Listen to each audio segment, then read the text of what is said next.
السلام عليكم ورحمة الله وبركاته. ازيكم يا حلوين؟ عاملين ايه؟ يا رب تكونوا بخير.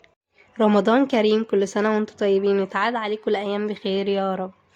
معلش احنا مختفيين بقالنا شوية، طبعا باين على صوتي انا كنت تعبانة شوية، فالحمد لله انا بقيت يعني كويسة. ده كان تالت يوم رمضان. اول حاجة بخش فيها المطبخ ببدأ اعمل العصير. طبعا هنعمل اول حاجة عصير التمر.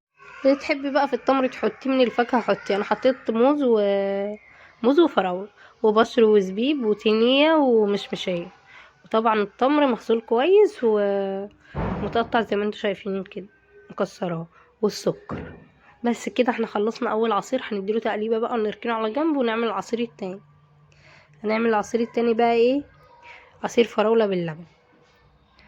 بحب اخلص انا العصير الاول. زي انتوا شايفين كده خلصت خلاص. حطيت السكر طبعا وقلبته. طبعا هنيجي لعصير الفراولة. معانا الفراولة اهي مغسولة، وعندنا اللبن. طبعا اللبن انا غلياه وسبته يبرد شوية، وبعدين حطيته على الفراولة. طبعا احنا الايام دي بنشرب العصير، مش لازم يتحط في التلاجة، العصير يبقى بره عادي. وهنا حطيت السكر، وهبدأ بقى اضربه. بعد ما اضربه كده واحطه بقى في الكوز زي ما انتوا شايفينه كده، قطعت عليه كام فراولايه كده قطع. كده خلصت العصير التاني. نيجي بقى هنعمل معاكم ايه النهارده؟ هنعمل شويه كفته. ده معانا كيلو الا ربع لحمه مفرومه، وهنا خضره متقطعه حتت، وطبعا البهارات: بصل بودره، ثوم بودره، ملح، فلفل، بابريكا، بهارات شوي بس. وعندنا بصلايه متقطعه حتت كده مفرومه، وانا واخده من البصلايه دي شويه من ميه البصل. وهنزل بقى بالبصل على اللحمه،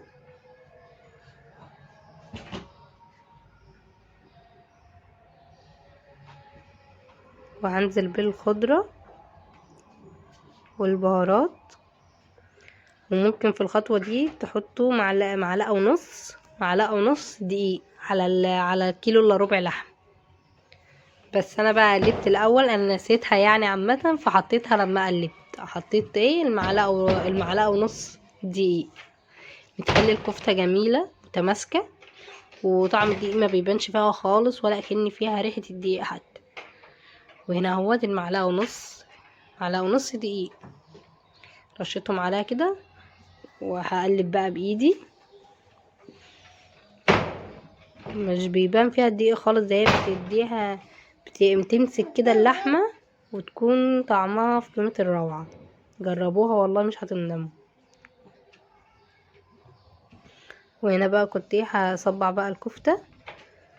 عندي هنا الصينيه حطيت فيها بصل وكم شريحه فلفل حراق كده، وبطاطسايه، وحطيت عليهم شويه ملح وفلفل. وهنا كان ميه البصل عليها شويه زيت وملح وفلفل.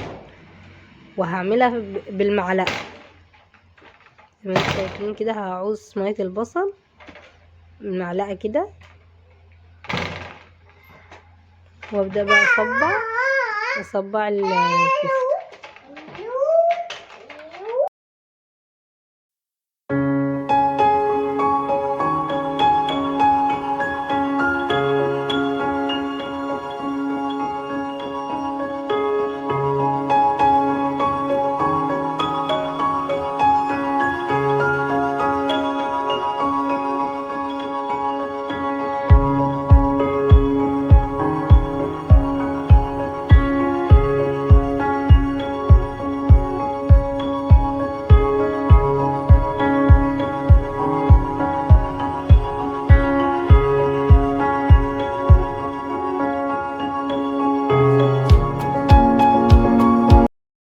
كده كنت خلصت صباع الكفته اهو، واحطه بقى في الصينيه واعمل غيره. طلع معايا كده زي ما انتوا شايفين كميه محترمه. هنبدا بقى نكون مولعين الفرن سخن خالص، وهنحطه زي ما انتوا شايفين كده. انا مش حاطه على الشبكه فوق، انا حاطه الشبكه تحت، والنار والعه خالص من تحت. النار عاليه وعلى درجه حراره 200. والشبكة طبعا طافية من فوق، واسيبها بقى. بصوا هنا كانت بتغلي، وهنا كنت بقى عملت جنبها مكرونة، وكنت بحمر البطاطس، وهنا كانت خلاص بقى على وشك الطياب. وهنا بقى كنت حضرت شوية المخلل والخيار والطماطم. بس جهزت الحاجة، انا مرضتش اوريكم كل التفاصيل غير الكفتة بس.